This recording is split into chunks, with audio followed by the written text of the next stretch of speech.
My name's Verna Ledger. I was born in Cranbrook, British Columbia on November 30th, 1926. I started work in 1953 in the plywood mill, Canadian Forest Products in New Westminster. This was Verna's first job.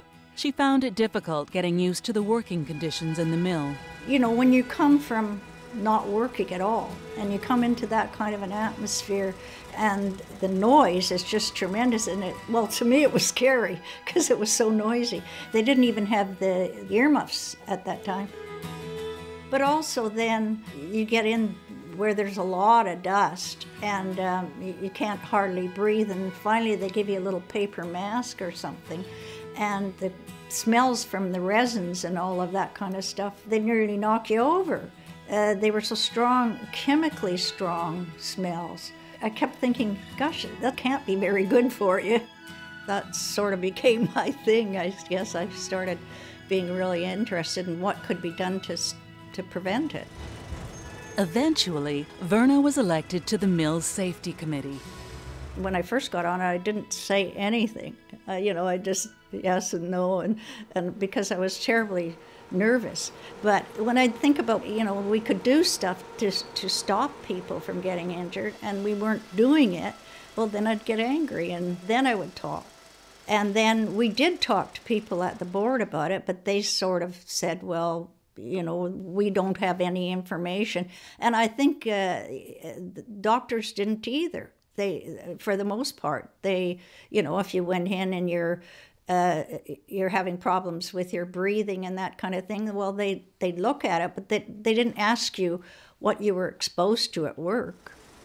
I had to change a lot of people's minds, especially in the woodworking industry, even in the union, about what was possible and was this a big issue, occupational health. They didn't agree at first that it was an issue.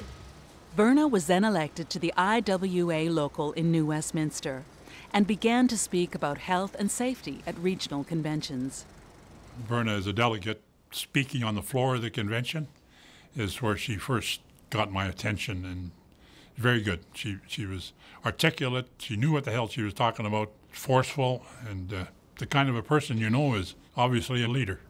I went to a convention in Portland, and Jeannie Stellman, who wrote Work is Dangerous to Your Health, was there and spoke, and that sort of was the big eye-opener for those of us who attended that.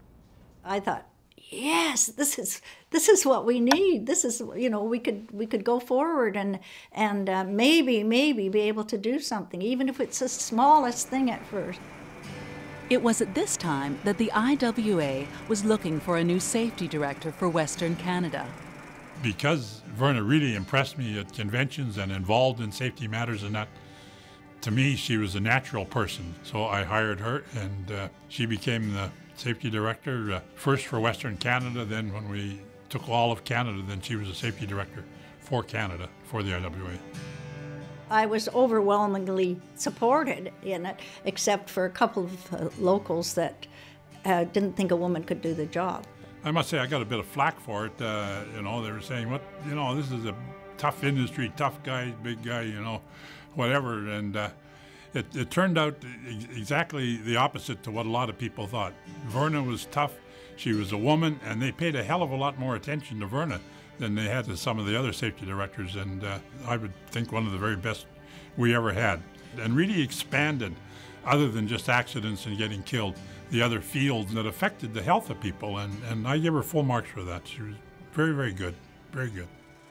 In the late 1970s, Verna traveled to Sweden with a group of other IWA delegates to look at what the industry there was doing to make their mills safer. It was unbelievable. There was almost no noise. The machines were enclosed. There was no dust.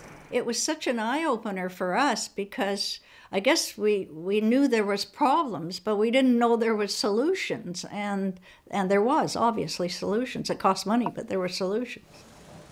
Still, companies were slow to take occupational health issues seriously. The employers were a tough bunch. They were interested in production, period. And it was a tough job to educate them that this was also in their interest. It just made them aware that this is kind of the way that responsible industry should operate. Finally, some companies decided they were going to, they were spending a lot of money on people having illnesses and being away and everything, and they were going to try some things, and they did.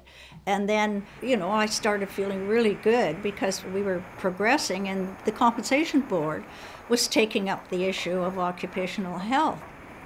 It's a better industry to work in. It's cleaner, it's healthier, it's safer, it's recognition by everyone of the importance of safety. And I'm pleased that Verna, I think, made a major contribution to making things better for workers. Looking back, I guess I do feel a sense of pride now. It took a while, but when you put it all together, yeah, I think I did do some things that were pretty good.